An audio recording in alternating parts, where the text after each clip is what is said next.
but does AI really affect me? It frustrates me. I cannot handle this. You don't do it always because of the money. Yeah, people just don't understand how it works. I think AI could help the career progression. Artificial intelligence was trained for this kind of purposes. Some people at this level might think, oh, but AI doesn't affect me. We need to respect this. Make sure that AI can be implemented correctly. Or oxygen level goes out of the normal range, it would alarm, yellow alarm, red alarm. AI is going to change your world, and we don't have a choice anymore. Hello and welcome everyone. Today we're talking job security concerns, skill redundancy, training requirements, workflow disruptions, technological adaptation, loss of human touch, trust in AI decisions, increased workload and communication gaps. We're talking here about the day-to-day, everyday person using AI. And Dmitry, welcome for another episode of our AI in Action, our podcast all about AI and how it works in the real world.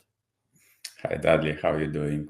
Yeah, so actually, blue-collar obstacles, they're very important because all AI transition, revolution sits on their shoulder, because those are people who will be affected most of the time and in much significantly way than management layer, because it's their job, it's their skill, it's actually their workflow.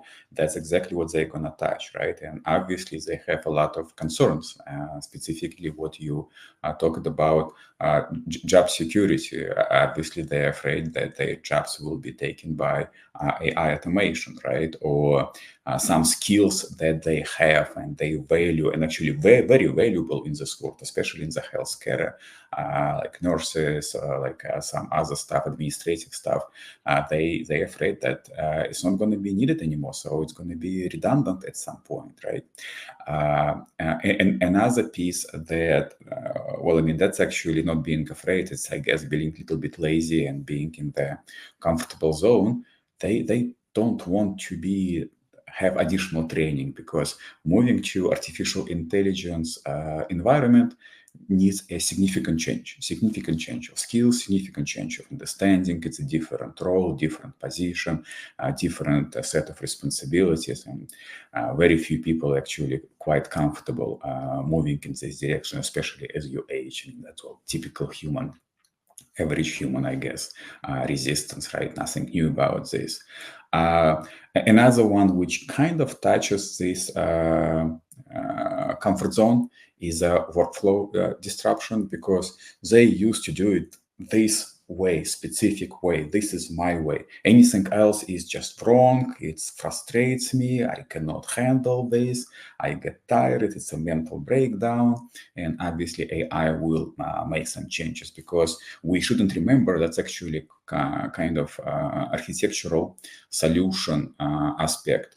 Sometimes when you implement artificial intelligence workflow and you optimize some workflow, you're not just optimizing, make it more, I guess, lean, but you review it more critically, and sometimes it's a pretty significant changes that completely rewire entire workflow. You can remove something that obsolete because it's a human was involved, and you can actually add some benefits, because now you have a scale, you have a computer, and he can do something during the night, it can do something in the early morning, it can prepare some I don't know, some planning, it can prepare some treatment plan for the patients, or some introduction to anyone who comes to work in the morning, and everything is prepared, everything is done. Now you just need to follow, right? So you can literally throw away few steps in the regular workflow.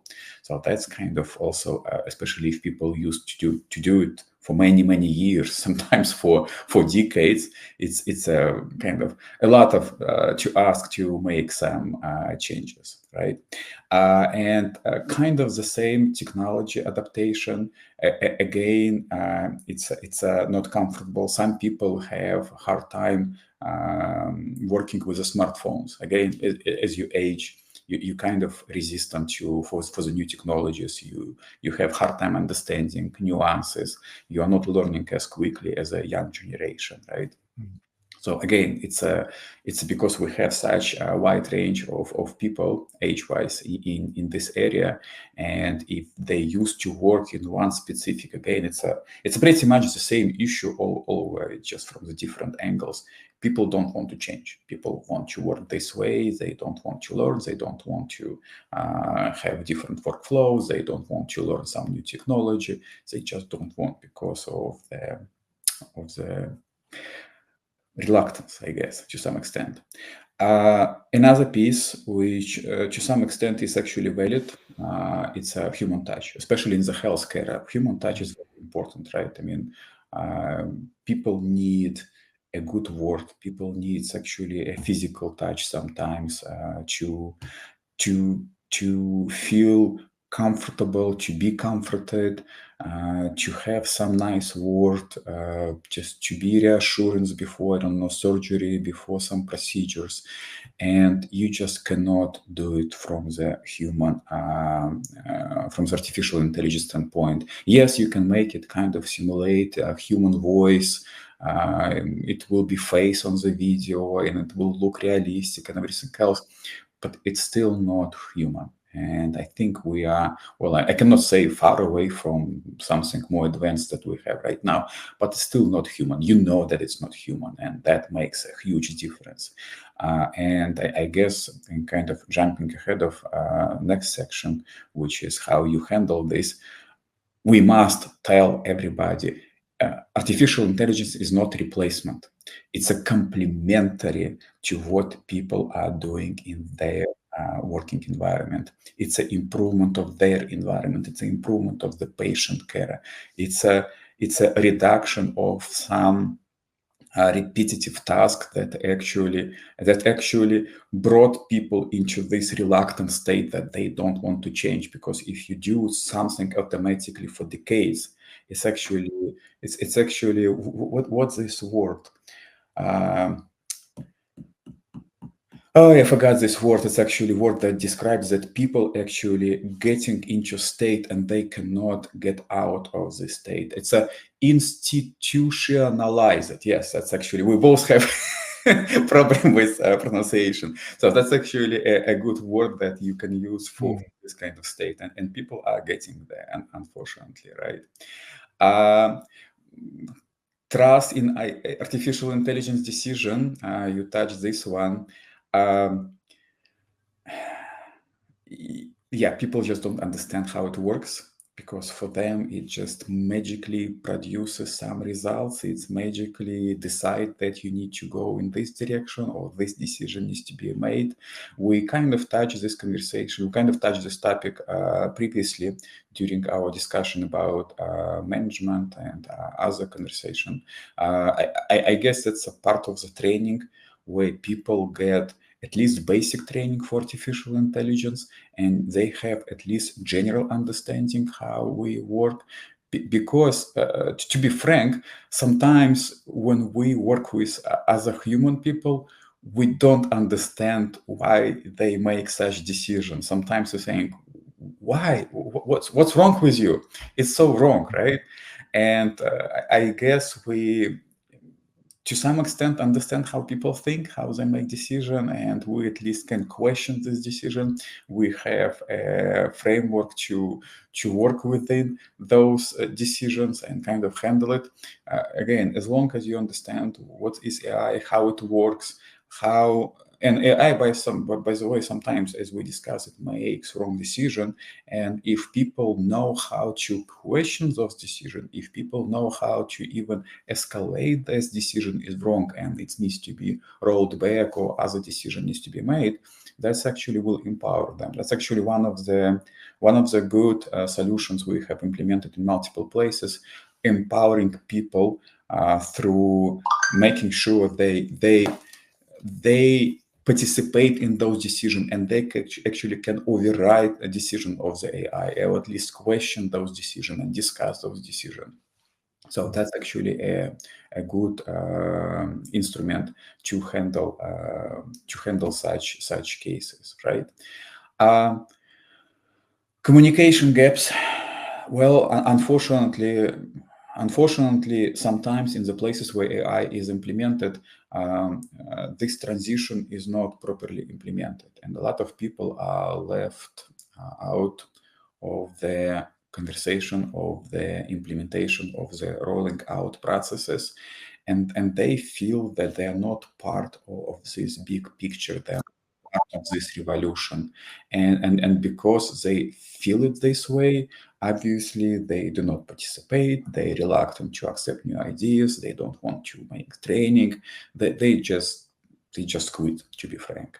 And that's actually one of the biggest, I guess, red flags that we always raise during such implementations, that you need to involve people. The people must be involved in the discussion of the workflow, in discussion of the potential problems, in discussion of the solutions. And actually, those conversations, it's not just for people, to be frank.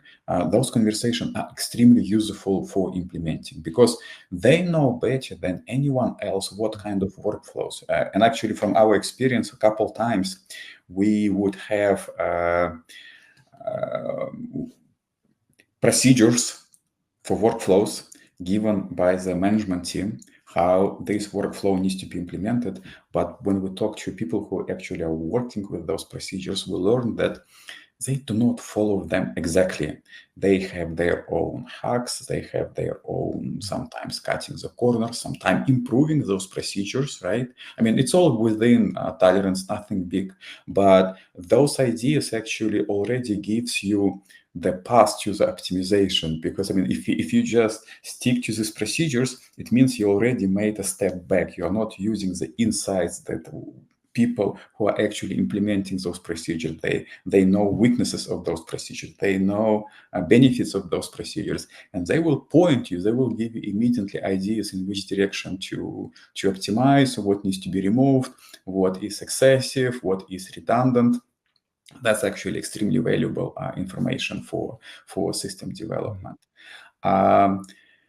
I guess that's a major issues that we witness during our implementation from the blue collar side. I want to maybe just turn it and let's use a few real world examples. If I go and I think about when I did once a year, once every 2 years, I go for a normal blood test checkup, and there's a nurse, there's maybe an assistant, and they're looking at a computer screen, and they are searching my details, and then they get the list of tests that have to be done. Right. And then they go and they do the actual procedure. So the only interface they have is searching for the procedure that has to be performed, and then they go and perform the procedure. So those kind of roles, for instance, or a nurse that is, let's say, in the ICU, they're in the intensive care unit, and they have to monitor a patient. So they are doing a lot more, let's call it physical monitoring, and having a monitoring of machines and so on. But the machines are doing a lot of the work. So a lot of the AI may be built into the machines or built into the computer systems. So some people at this level might think, oh, but AI doesn't affect me. I don't really use it, so why does it affect me on the one hand? On the other hand is there's a fear because they don't really get involved. The access to technology, the communication from people implementing the AI. Now, if you think about AI, it gets implemented either in the hardware or in the technology that they use. So let's say we're doing operating procedures. Right. Some of those machines can have AI built into them, so they can rely on those machines to do some of the tasks that would be more difficult for a human to do consistently. But on the other end, if you look at people in the dispensing of medicines and so on, they literally just selecting items off a pick list based on a doctor's prescription, for instance. So they at that sort of level, they might say, but does AI really affect me? I mean, what do you see out there in the real world there, Dmitry? Well, actually, ICU, that's actually a great example that you brought up here. Because let's just, doing step back, If you would go back to, I don't know, 30, 40 years ago, in those ICU environment, you would have a nurse that would regularly check each person, right? The person would have an alarm button that would activate if something happening, or visitor could activate alarm if something is happening. And that's actually a lot of work to check the patients, make sure that they're alive, taking blood pressure, taking, well, if you need to take an ECG, then taking ECG for each patient. And you need to have a huge amount of nurses working on those patients, making sure that all those procedures are done and everything needs to be involved. And then suddenly you have automated system that have automated blood pressure cuffs, that they have ECG that constantly monitor.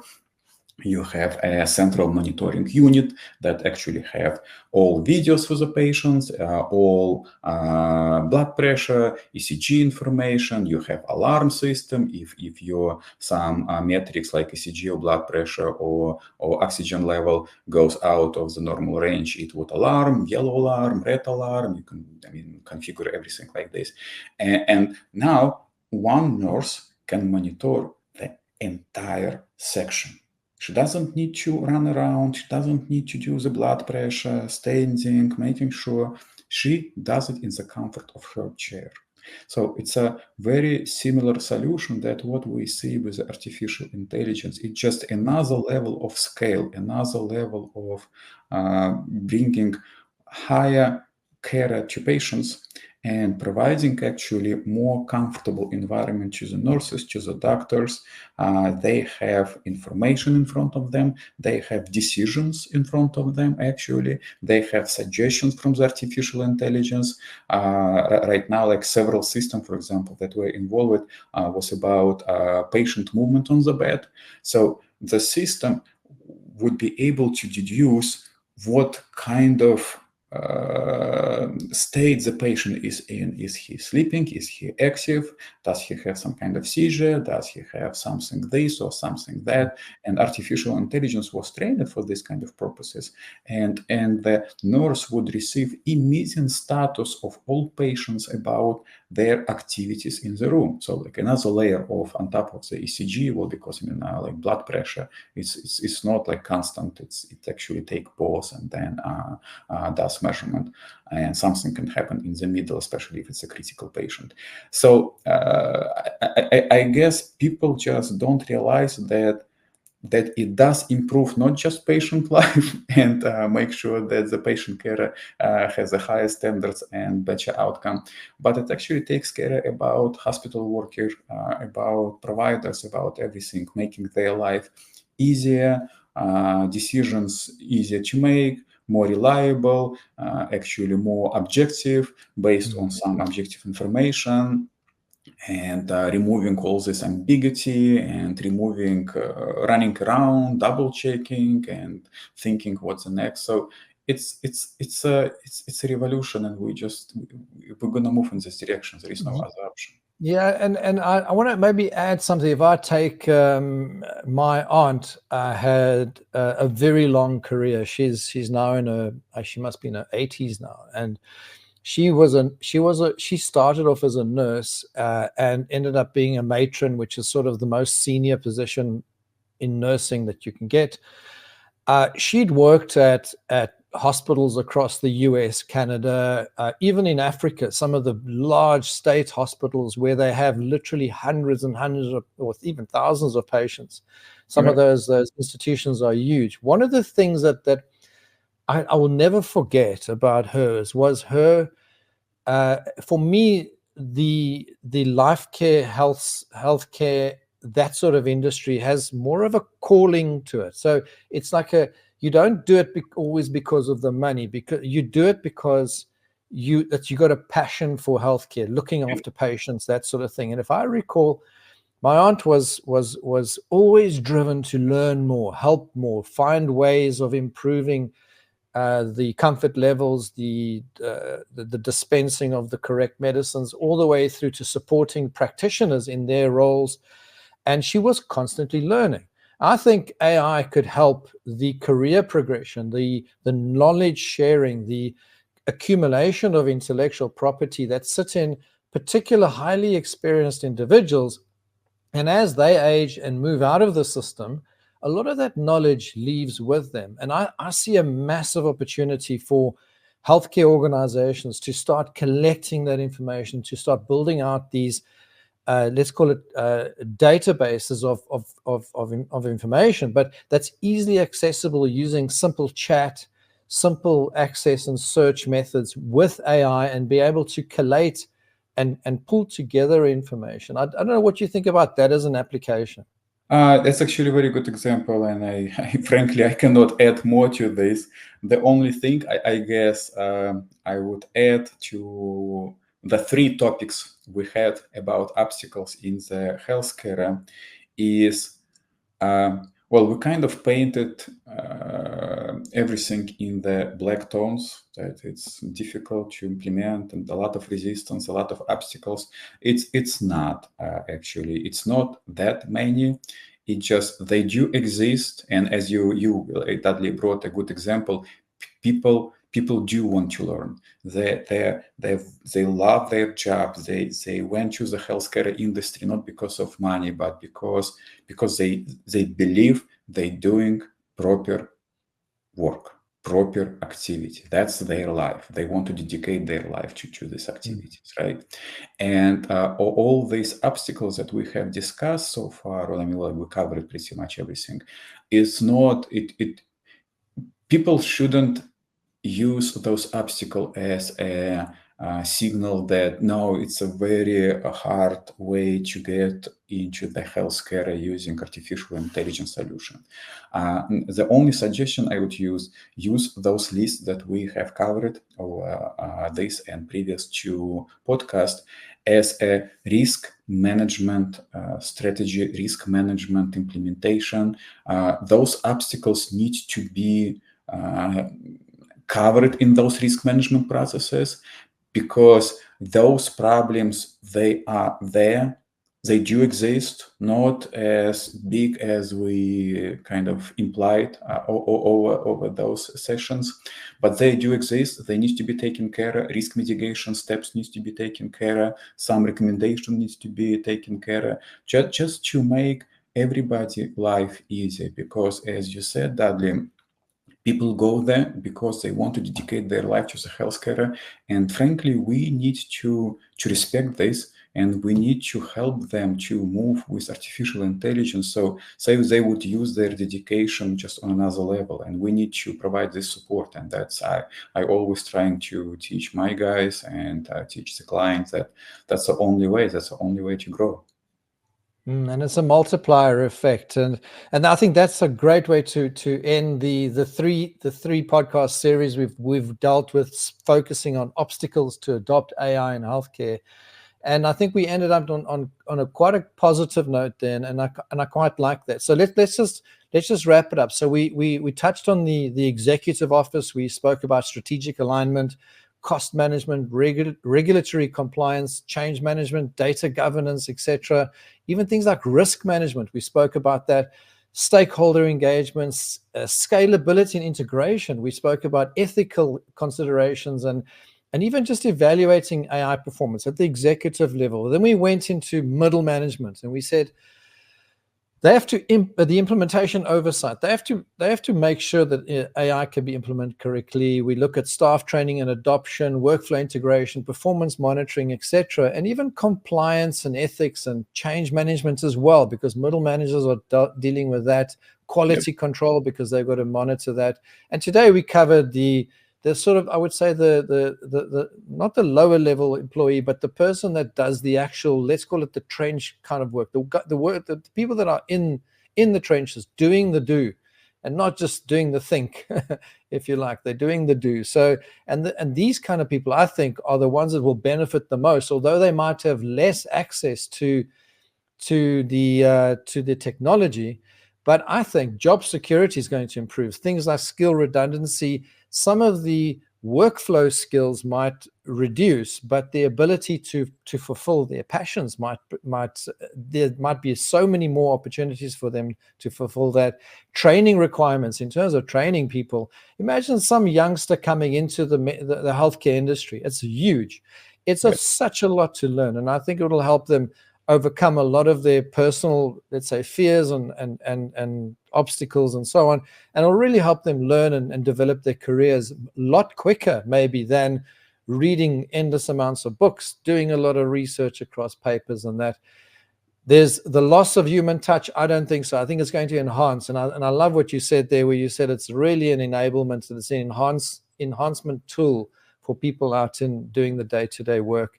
And so regardless whether you got real access to technology or whether the technology affects you in your day-to-day operations, I just think AI overall is not there to impede, but it's there to overcome these obstacles that Exactly. we've highlighted. It was a good podcast, Dudley. Thank you, Dmitry. Thank you, Dmitry. And we will start a new topic next week. And thank you very much, everyone, for joining us today. Dmitry, thank you. Those are really insightful words and a lot of your thoughts. I'm sure everyone appreciates that. And please look at the description below, subscribe, like, and please click on any of the links, go through to our web pages and so on, and learn more and get us to come and see you in one of our sort of education sessions in your company, and we can go through how it can affect you in your specific situation, because everyone's unique, but AI is going to change your world, and we don't have a choice anymore. We really have to get on with it. So thank you. Looking forward to seeing you at our next episode, and have a fantastic rest of the week. Bye. Bye-bye.